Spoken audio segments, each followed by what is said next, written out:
I want to talk about something that I learned very recently. It has to do with the responsibility of the believer. I want to start in Colossians 3, verses 12 and 13. Therefore, as the elect of God, holy and beloved, put on tender mercies, kindness, humility, meekness, longsuffering, bearing with one another, and forgiving one another. If anyone has a complaint against another, even as Christ forgave you, so you also must do.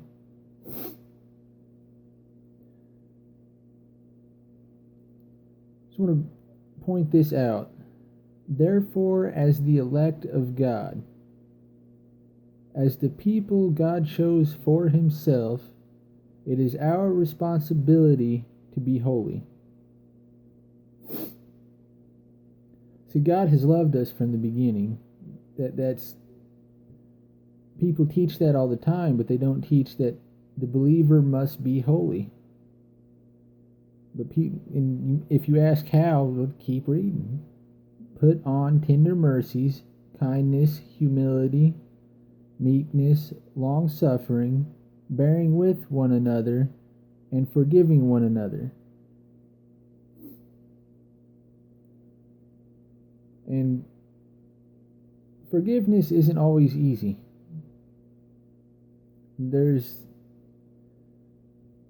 Speaking from my own experience, we tend to hold grudges for a very long time. And not only that, we tend to bury things and forget about them. Because, and to be honest, it hurts. And we don't want to face the pain. However, unless we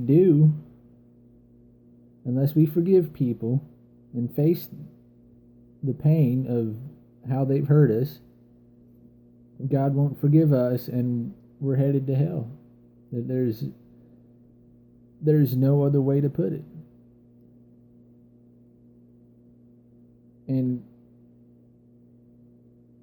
as believers, part of our character should be long-suffering. In 1 Corinthians 13, verse 4, that's the first attribute of love, is long-suffering, and it's closely related to patience. I just want to turn over to Matthew 25 and show in one way how this is done, how the believer should act towards others. And it starts in Matthew 25 and verse 34. This is when Jesus is separating the sheep from the goats on Judgment Day. And verse 34 says, Then the king will say to those on his right hand, Come, you blessed of my Father, inherit the kingdom prepared for you from the foundation of the world. For I was hungry, and you gave me food. I was thirsty, and you gave me drink. I was a stranger, and you took me in. I was naked, and you clothed me. I was sick, and you visited me. I was in prison, and you came to me. Then the righteous will answer him, saying, Lord, when did we see you hungry and feed you, or thirsty and give you drink? When did we see you a stranger and take you in, or naked and clothe you? Or when did we see you sick or in prison and come to you? And the king will answer and say to them, Assuredly I say to you, inasmuch as you did it to one of the least of these my brethren, you did it to me. Just want to point that out. They feed the hungry. They give drink to the thirsty. They take in the strangers or the homeless. They clothe the naked. They help the sick and in prison.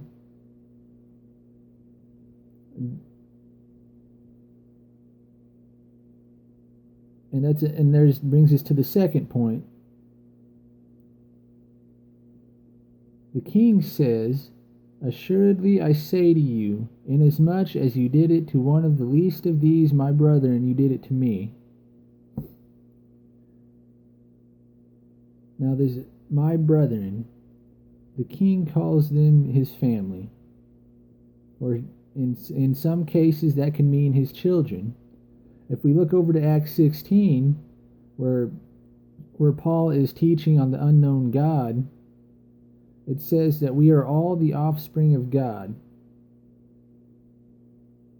This is not secluded to members of an organization. This is to all people. This is not just to members of the church.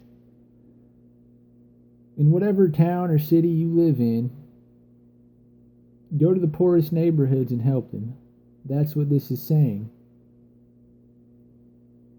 Because what we do to others is how we feel towards Jesus, or how it shows what is truly in our hearts toward Jesus.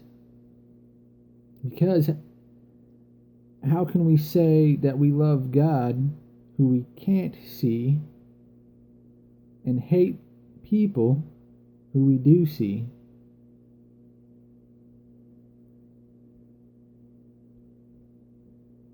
And that, going back to the long suffering, look at the life of Jesus. He never had a home. The scriptures say that the Son of Man doesn't have a place to lay his head. He was homeless, yet he was always out helping people, healing the sick, feeding the hungry, casting out demons. And as believers, we are to do the same.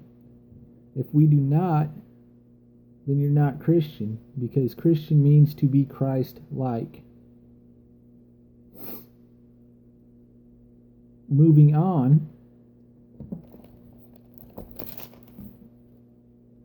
we forget the honor that it is to help people like that, to help the poor and the needy. And that's really what it means to walk with Jesus. It's like in Philippians 3, Paul writes in verse 10, "That I may know him, Jesus, and the power of his resurrection, and the fellowship of his sufferings, being conformed to his death." That means this flesh has to die and get out of the way so that Jesus can work through us.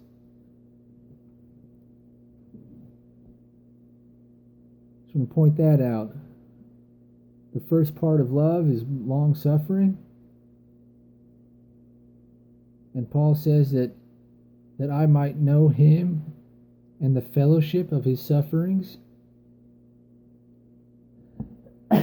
Excuse me. Just want to point that out.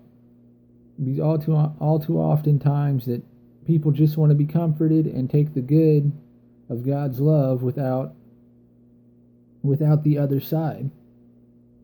This Christian walk isn't easy. It never will be easy. But the rewards that come after this life are worth the sufferings of this life. They far exceed the sufferings of this life. And to those, just to give an example, how oftentimes have you seen someone holding up a cardboard sign on the side of the road in a parking lot somewhere, or a lot of times next to a busy highway in town, and you just drive by and say, "Oh, they're going to use it for alcohol, or they can go out and get a job." Stop passing judgment on those people. Those people are also offspring of God. And let's go back to Matthew 25 and see what God says about having that attitude.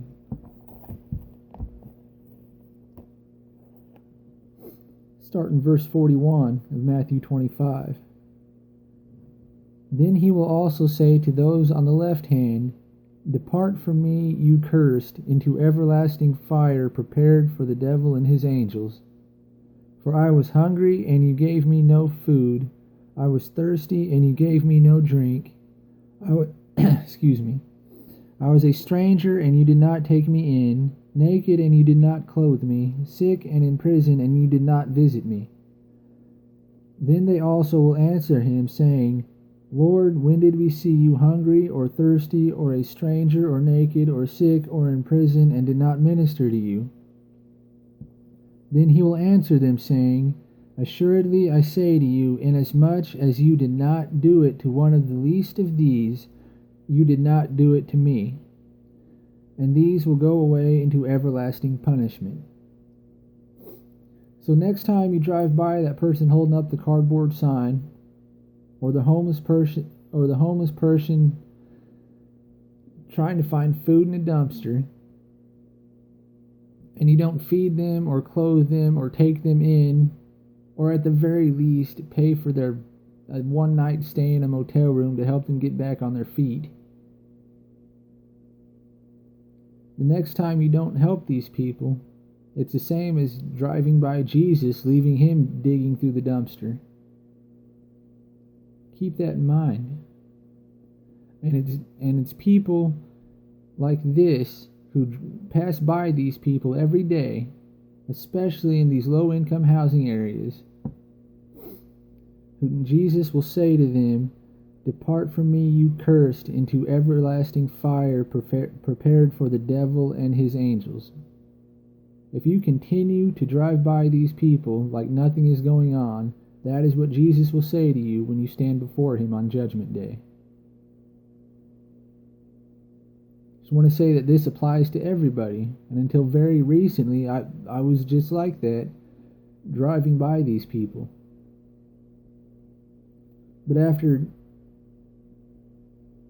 after going out and talking to a couple of them, they're no different than you or me. We don't gauge a person by what they have or don't have. It's like people say, don't judge me. Well, look at your actions. There are people in need and you don't help them. So what does that make you? And this is something that God has laid on my heart from personal experience. Because until recently, I drove past them just like everybody else. But it's time that all of us change and start to be obedient to Jesus Christ.